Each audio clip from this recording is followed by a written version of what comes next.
Всем привет, компания Витагор. Сегодня сдали очередной наш объект.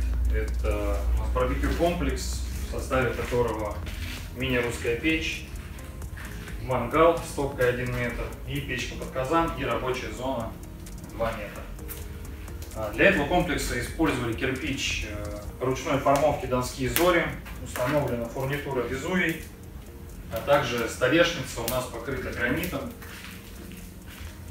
Все 2 метра. Очень благодарен ребятам за прекрасный собранный барбекю комплекс. Молодцы, обращайтесь. Все сделано качественно, грамотно, все работает, первый пуск. Ребята молодцы, качественно, добросовестно относятся к своим. Спасибо.